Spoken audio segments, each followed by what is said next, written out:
नमस्कार दोस्तों, स्वागत है आप सभी का आपके अपने YouTube चैनल टीचर्स अड्डा पर। दोस्तों YouTube हमने जो टीचर्स अड्डा पर हमने पॉलिटी की जो श्रृंखला चलाई थी, उसमें हमने sources of the Indian constitution, history of the Indian constitution और साथ ही साथ हमने संविधान सभा के बारे में जान लिया था। तो इतना पढ़ने के बाद आज हम लेकर आए हैं आप सभी के सामने कुछ प्रश्नों की एक श्रृंखला। तो आइए हम आज ये जानने की कोशिश करते हैं कि जो अभी तक हमने जो भी पढ़ा है, जो अभी हमने जाना है, क्या वह कहीं पूछा भी जाता है कि नहीं। क्योंकि अगर आप पढ़ते हैं तो सबका एक ही उद्देश्य होता है, वही पढ़ें जो एग्जाम में आए। तो आइए हम शुरू करते हैं कुछ ऐसे प्रश्नों की, एक शानदार प्रश्नों की एक ऐसी श्रृंखला शुरू करते हैं। आज हम आपके प्रैक्टिस हो जाएगा, आपको भी पता चलेगा कि आपने पढ़कर कुछ सीखा भी है या नहीं, और जो वहाँ थ्योरी में रह गया होगा वो यहाँ आकर हम सीखेंगे। इस प्रैक्टिस क्वेश्चंस के माध्यम से हम सीखेंगे, उसके बारे में हम बात करेंगे। तो आइए शुरू करते हैं हम अपना आज का प्रैक्टिस सेट और लेते हैं आज का अपना क्वेश्चन नंबर 1। हमारा जो पहला क्वेश्चन है, निम्न में से कौन सा शब्द भारतीय संविधान की प्रस्तावना में नहीं लिखा है। निम्न में से कौन सा शब्द भारतीय संविधान की प्रस्तावना में नहीं लिखा है। तो हम समाजवादी हैं, यह लिखा है। राष्ट्रनिरपेक्ष लिखा है। लोकतांत्रिक लिखा है। तो यहां पर बचता है एक ही शब्द, संप्रभुता। तो संप्रभुता की कोई भी बात नहीं की गई है हमारे संविधान के प्रस्तावना में। तो इस शब्द आपका मिलता है वो है संप्रभुता। संप्रभुता की कोई भी बात नहीं की गई है हमारे संविधान में। भाई हम राष्ट्रनिरपेक्ष हैं, लोकतांत्रिक तो भारत है ही है, समाजवादी शब्द उसमें मेंशन्ड है। तो एकमात्र ऐसा शब्द संप्रभु है जो हमारे संविधान में नहीं लिखा गया है कहीं पर भी। आगे बढ़ते हैं और लेते हैं अपना अगला क्वेश्चन। आप लोग कोशिश करिए कि जब तक मैं आंसर बताऊं तब तक आप सब अपने अपने कमेंट बॉक्स में जाकर आंसर्स जरूर डाल दीजिए। चलिए आइए देखते हैं हम क्वेश्चन नंबर 2। निम्नलिखित में से कौन सा कथन सत्य नहीं है। भारतीय संविधान के लागू होने की तिथि 26 नवंबर 1949 है। धर्मनिरपेक्ष शब्द को 42वें संशोधन के द्वारा जोड़ा गया था।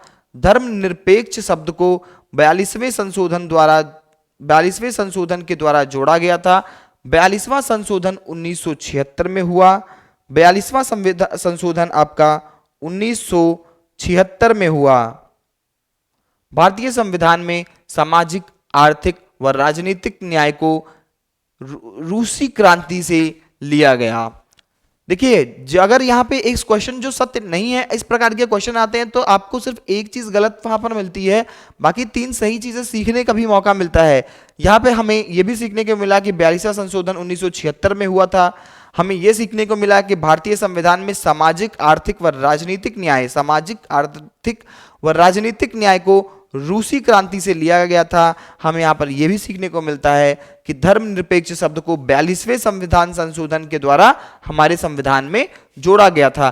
तो अगर हम ये 3 बातें कहते हैं कि हमें यहाँ से सीखने को मिलती है, तो अब आपका आंसर आपको पता हो गया होगा। अगर आपने लेक्चर सही से देखा होगा तो भी आपको पता हो गया होगा कि भारतीय संविधान के लागू होने की तिथि 26 नवंबर 1949 नहीं थी। 26 नवंबर 1949 को हमने अपने संविधान को एक्सेप्ट किया था, उसे स्वीकार किया था, लागू नहीं किया था। उस 26 नवंबर 1949 को हम मनाते हैं संविधान दिवस के रूप में। तो आपको ये चीज क्लियर हो गई होगी कि 26 जनवरी 1950 को हमारा संविधान लागू हुआ था। 26 नवंबर 1949 को हमारा संविधान बनकर तैयार हो गया था और हमने उसे स्वीकार किया था। साथ ही साथ 16 आर्टिकल ऐसे थे जो आपके संविधान में लागू किए गए थे। चलिए आगे बढ़ते हैं और लेते हैं हम अपना नेक्स्ट क्वेश्चन, जो कि है आपका क्वेश्चन नंबर 3।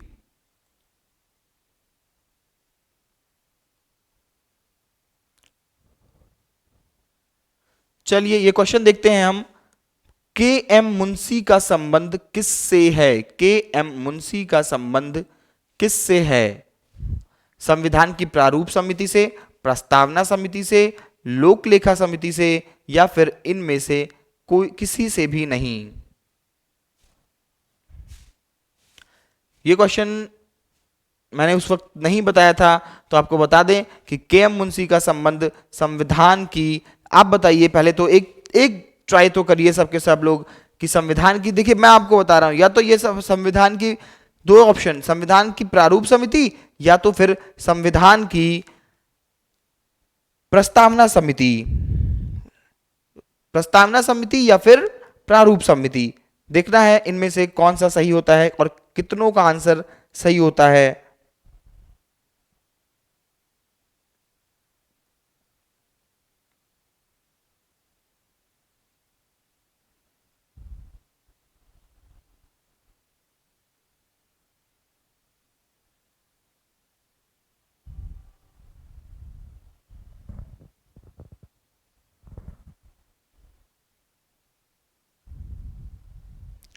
चलिए, आई होप आप सभी ने अपने अपने आंसर्स दे दिए होंगे।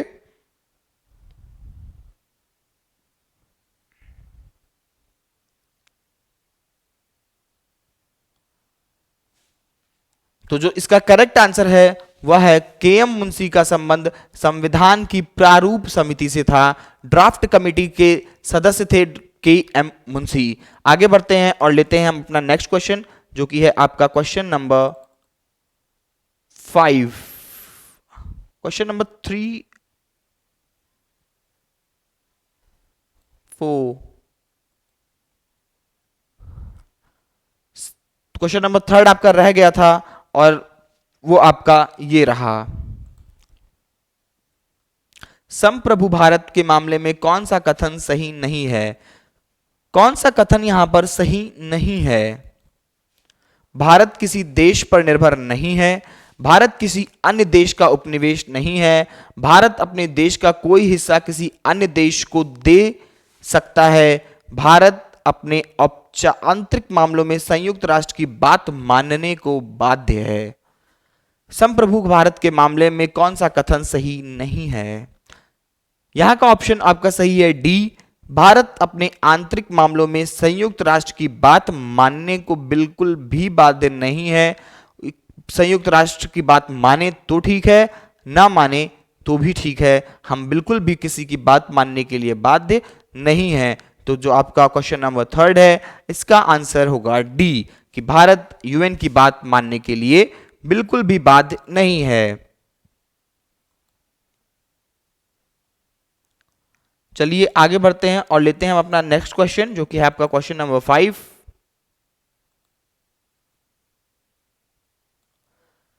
बेरूबाड़ी मामला किस वर्ष से संबंधित है? बेरूबाड़ी मामला किस वर्ष से संबंधित है? बेरूबाड़ी मामला किस वर्ष से संबंधित है? बताइएगा आंसर कि बेरूबाड़ी मामला किस वर्ष से संबंधित है।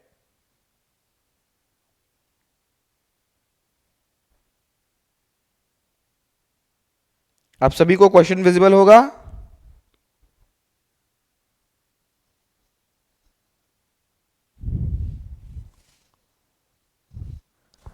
क्वेश्चन दिख रहा है सबको अच्छे से? देखिए, जो बेरूबाड़ी मामला है या 1960 में हुआ था बेरूबाड़ी मामला, तो इसका करेक्ट आंसर होगा डी, बेरूबाड़ी मामला 1960 से संबंधित है। नेक्स्ट क्वेश्चन लेते हैं, जल्दी जल्दी हम इन क्वेश्चंस को कर लेते हैं, फिर आगे चलकर आपको जो भी चीजें नहीं समझ में आएंगी वो उसमें हम डिटेल पे चर्चा करेंगे। जैसे बेरूबाड़ी मामला ये आगे चलकर आपके लेक्चर्स में आने वाला है, तो परेशान नहीं होना है कि सर बेरूबाड़ी मामला हुआ तो हुआ क्या था, आगे चल के आपको लेक्चर्स में मिलेगा। आज हम आए हैं प्रैक्टिस करने, तो कोशिश करते हैं कि मैक्सिमम से मैक्सिमम प्रैक्टिस कर ली जाए।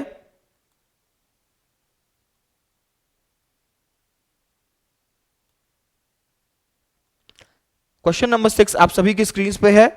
निम्न में से धर्मनिरपेक्ष का सही अर्थ क्या है? सभी धर्म समान है और उन्हें सरकार का समर्थन प्राप्त है, राष्ट्र धर्म का विशेष महत्व, सरकार द्वारा किसी एक धर्म को संरक्षण देना, निम्न में से कोई नहीं।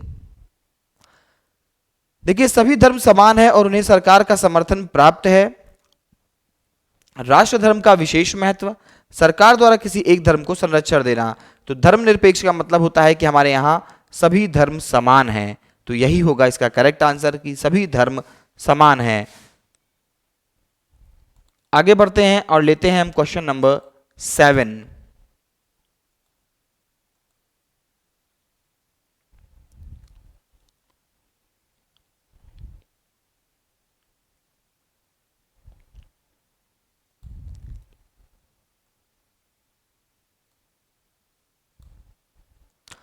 अगला क्वेश्चन जो है हमारा है, भारतीय संविधान में सामाजिक समता का क्या अर्थ है? अवसरों का अभाव, विषमता का अभाव, समाज में किसी भी वर्ग के लिए विशेषाधिकार की अनुपस्थिति, या निम्न में से कोई नहीं।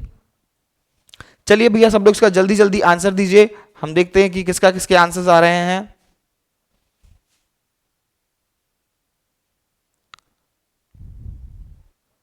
मोहित, मोहित, अर्पिता, अरुणिमा, कशिश, विमल, राकेश, योगेश। चलिए भैया आप सभी के आंसर्स बहुत जल्दी के साथ आ रहे हैं, और सभी के आंसर्स लगभग लगभग सही आ रहे हैं। आंसर्स तो आ ही रहे हैं, साथ ही साथ लगभग लगभग आप सभी के आंसर्स बिल्कुल सही आ रहे हैं। भारतीय संविधान में सामाजिक समता का क्या अर्थ है? तो भारतीय संविधान में संविधान में जो सामाजिक समता का अर्थ है कि समाज के किसी भी वर्ग के लिए विशेषाधिकार की अनुपस्थिति है। हमारे यहाँ सभी समाज बराबर है और सभी के लिए, किसी के लिए भी विशेषाधिकार की बात नहीं करता है हमारा संविधान। आगे बढ़ते हैं और लेते हैं हम अपना question number 8।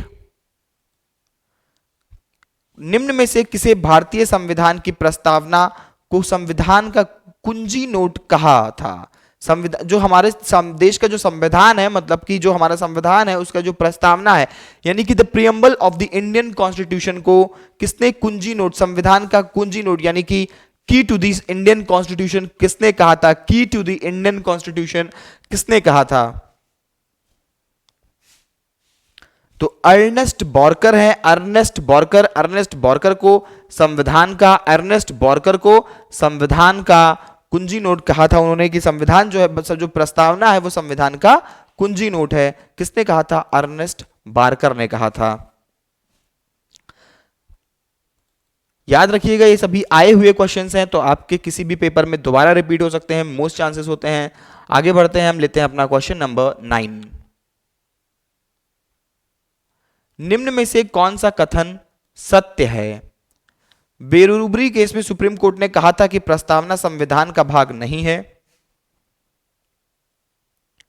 Keshavananda Bharati case में सुप्रीम कोर्ट ने कहा था कि प्रस्तावना संविधान का भाग है। भारतीय संविधान की प्रस्तावना को कनाडा से संविधान से लिया गया है, या फिर निम्न में से कोई नहीं। तो जब केशवानंद भारती केस है, इसको मैं आगे फिर बता रहा हूं कि केशवानंद भारती केस बहुत ही इंपॉर्टेंट रहने वाला है। इसको हम पूरा डिटेल में बताएंगे आपको किसी लेक्चर में कि केशवानंद भारती का केस क्या था।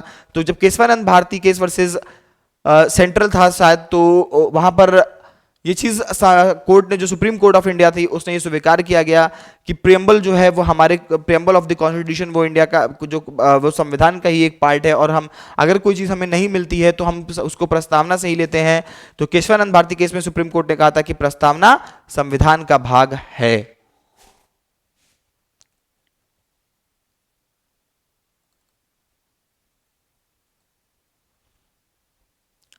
Question number 10।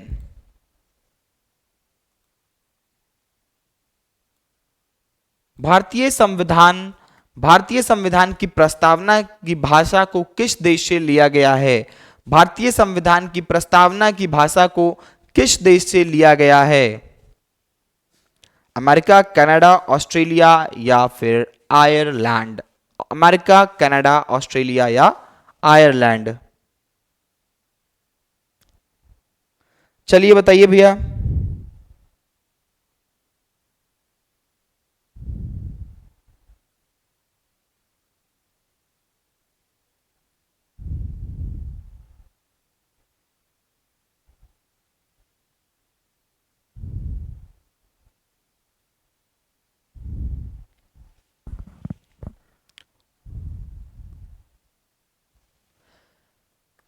हमारा ऑप्शन है अमेरिका, कनाडा, ऑस्ट्रेलिया या आयरलैंड।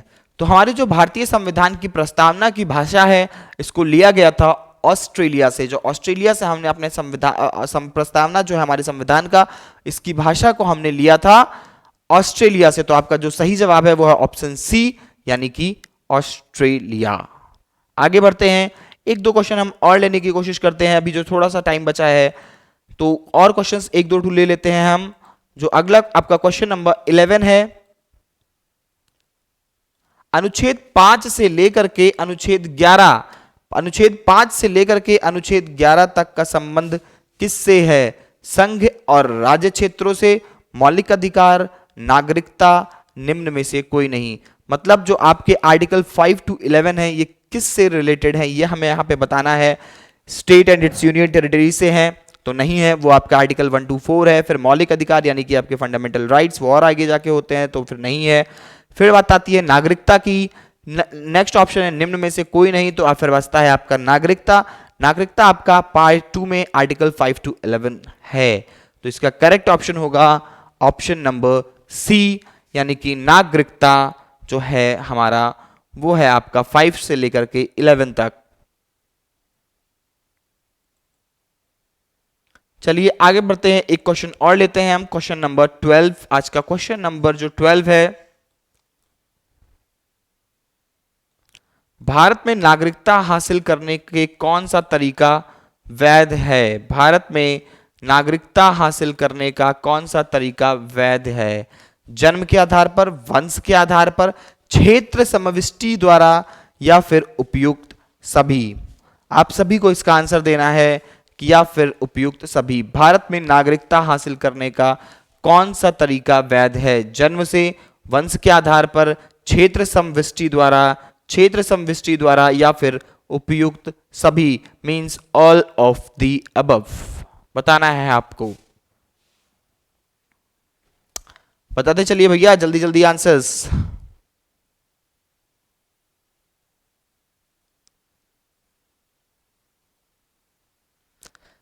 चलिए हम बताते हैं आपको, इस क्वेश्चन का जो सही आंसर है वो है उपयुक्त सभी। हमारे देश की नागरिकता हासिल की जा सकती है जन्म के आधार पर, वंश के आधार पर, क्षेत्र समविष्टि द्वारा, तीनों के आधार पर हमारे देश में नागरिकता मिलती है।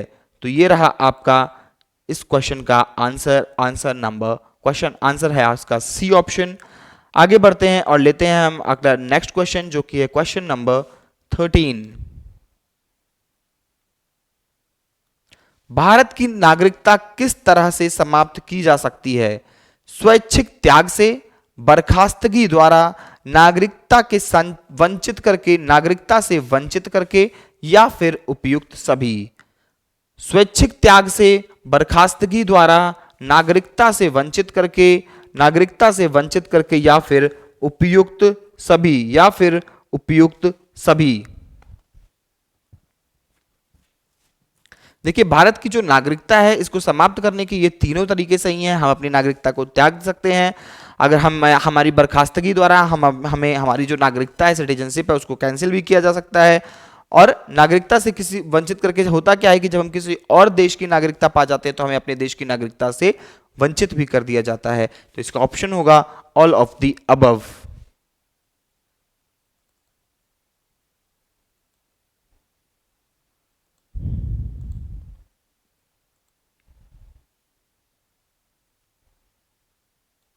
मुख्यमंत्री बनने के लिए उम्र होनी चाहिए 25, 30, 35 या 18? बहुत ही इंपॉर्टेंट क्वेश्चन, बहुत बार पूछा गया है कि मुख्यमंत्री बनने के लिए क्या उम्र होनी चाहिए?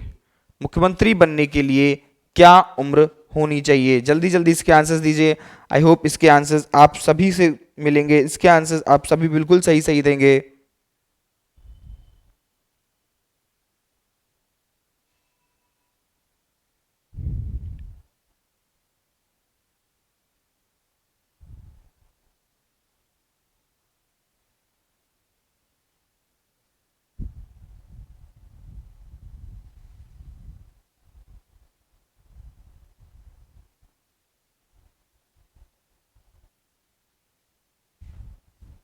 आपके ऑप्शंस हैं 25 वर्ष, 30 वर्ष, 35 वर्ष और 18 वर्ष। भी आप बहुत ही कॉमन सा क्वेश्चन है, अक्सर पूछा जाने वाला क्वेश्चन है।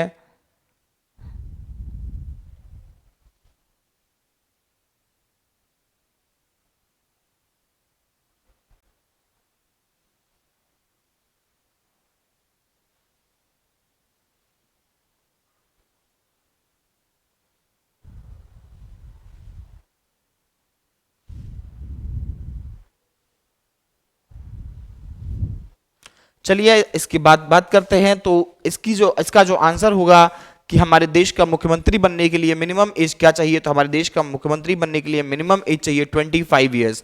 25 years is the minimum age to be the CM of any state in our country India.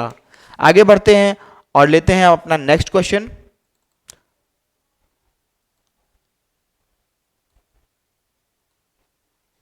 निम्न में से कौन सी शक्ति मुख्यमंत्री के पास नहीं होती है?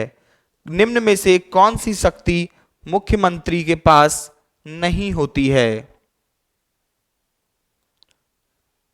क्वेश्चन पढ़िएगा, आराम से पढ़िएगा, तभी समझ में आएगा। निम्न में से कौन सी शक्ति मुख्यमंत्री के पास नहीं होती है? राज्यपाल उन्हीं लोगों को मंत्री बनाता है जिनकी सिफारिश मुख्यमंत्री करता है।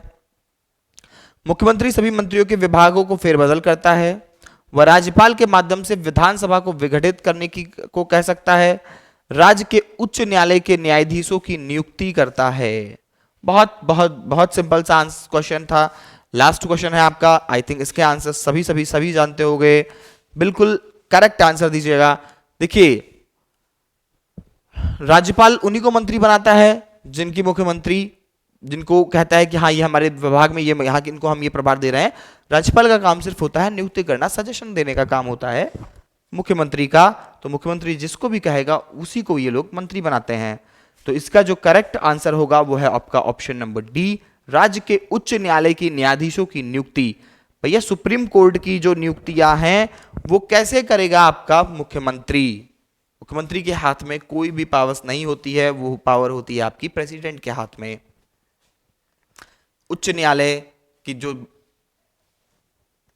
जजेस की वैकेंसी होती है वो भरा जाता है प्रेसिडेंट के द्वारा, ना कि किसी मुख्यमंत्री के द्वारा। तो ये रहे आपके कुछ प्रैक्टिस क्वेश्चंस। आई होप आप सभी ने बहुत अच्छा किया होगा। खुद को जज करिए और अगर कुछ कमी रह गई हो तो आगे पढ़ते रहिए। जो चीज़ें आपको नहीं समझ में आई हैं, जैसे केशवानंद भारती केस या फिर एक दो चीज़ें और थी, उन्हें हम अपने आगे के लेक्चर्स में कवर करने वाले हैं। तो परेशान नहीं होना है और पढ़ते रहना है, घर पे रहना है, मस्त रहना है। Tata, bye bye.